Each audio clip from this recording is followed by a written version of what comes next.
اعوذ باللہ من الشیطان الرجیم۔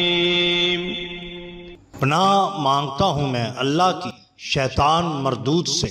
بسم اللہ الرحمن الرحیم۔ شروع اللہ کے نام سے جو بڑا مہربان نہایت رحم والا ہے۔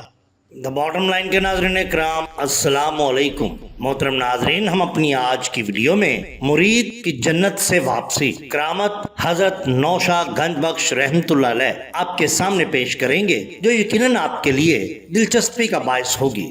بہت سے لوگوں سے منقول ہے کہ ایک مرتبہ موضع سہان پال شریف میں فصل کم ہوئی، حکام معاملہ بدستور سابقہ طلب کرتے تھے۔ چودھری سہان پال نے غریب لوگوں اور مزاروں کو حضور نوشا گنج بخش رحمت اللہ علیہ کی خدمت میں بھیجا کہ تم جا کر نالش کرو، یعنی دعویٰ کرو۔ وہ سب مل کر آپ رحمت اللہ علیہ کے پاس آئے اور اپنا حال بیان کیا۔ آپ رحمت اللہ علیہ نے فرمایا کہ تمام موضع کا معاملہ کسی قدر ہو تو تم بخوبی ادا کر سکتے ہو، بتاؤ۔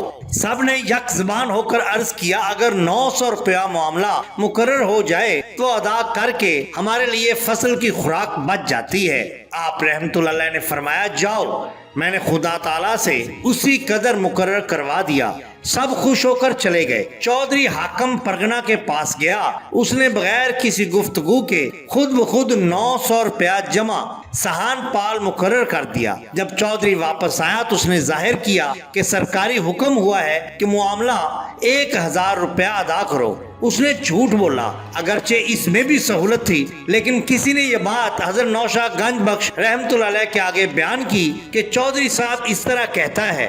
آپ رحمت اللہ علیہ نے اس کو بلا کر فرمایا، سہان پال، میں نے جو کچھ لوہے محفوظ پر مقرر کروایا اس میں کمی بیشی نہیں ہو سکتی، تم نے کیوں جھوٹ بولا؟ چودھری انتہائی شرمندہ ہوا، عرض کرنے لگا، یا حضرت، معاملہ تو وہی 900 روپیہ مقرر ہوا تھا، لیکن 100 روپیہ زائد میں نے اپنے واسطے جمع کیا۔ آپ نے لوگوں کو فرمایا، یہ تمہارا چودھری ہے، طمع کر بیٹھا ہے، لالچ کر بیٹھا ہے، اگر رضامندی سے اس کو دے دو تو کوئی حرج نہیں، ورنہ معاملہ 900 روپے ہی ہوگا۔ لیکن سب نے قبول کیا کہ ہم 1000 روپیہ ادا کر دیا کریں گے۔ بیان کیا جاتا ہے کہ ایک شخص جس کا نام شمہیر تھا، وہ حضرت نوشا گنج بخش قادری رحمت اللہ علیہ کی گائیں چرایا کرتا تھا اور اپنے کام کے ساتھ انتہائی مخلص تھا۔ ایک دن شہمیر نے آپ رحمت اللہ علیہ سے انتہائی خلوص کے ساتھ دریافت کیا کہ حضور، کوئی زاہد ہے، کوئی عابد ہے، کوئی عالم ہے، کوئی عاشق ہے تو کوئی معشوق، مگر مجھ میں ایسی کوئی خوبی نہیں۔ اگر قبر میں منکر نکیر نے مجھ سے دریافت کیا تو میں کیا جواب دوں گا؟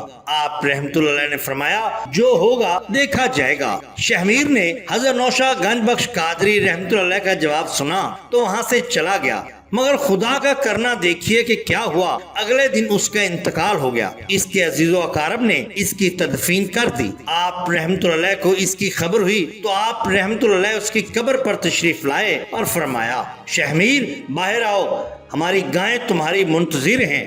حضرت نوشا گنج بخش قادری رحمت اللہ کا فرمانا تھا کہ قبر شک ہو گئی اور قبر میں سے شہمیر باہر نکل آیا اور باہر نکل کر اس نے آپ رحمت اللہ کی قدم بوسی کی۔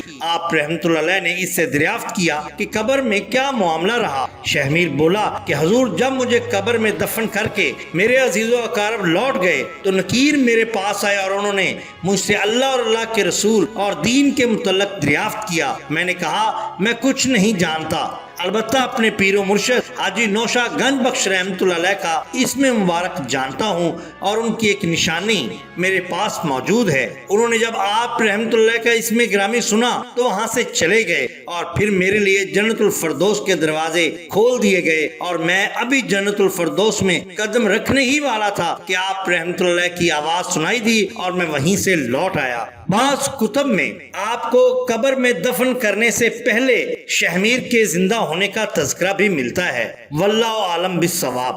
یہ واقعہ کتاب حضرت نوشا گنج بخش رحمت اللہ علیہ مصنف علامہ محمد مسعود قادری آپ کے سامنے پیش کیا گیا ہے۔ ناظرین اکرام، اگر آپ کو ہماری یہ ویڈیو پسند آئی ہو تو لائک کیجئے، سبسکرائب کیجئے ہمارے چینل دا باٹم لائن کو، تاکہ ہم آپ کے لیے اور بھی بہترین ویڈیوز لا سکیں۔ اپنے دوستوں کا، گردنوا کے لوگوں کا بہت خیال رکھیے۔ اللہ اور اللہ کے رسول صلی اللہ علیہ وسلم سے بیعت محبت محبت کیجیے۔ آپ کا بہت شکریہ۔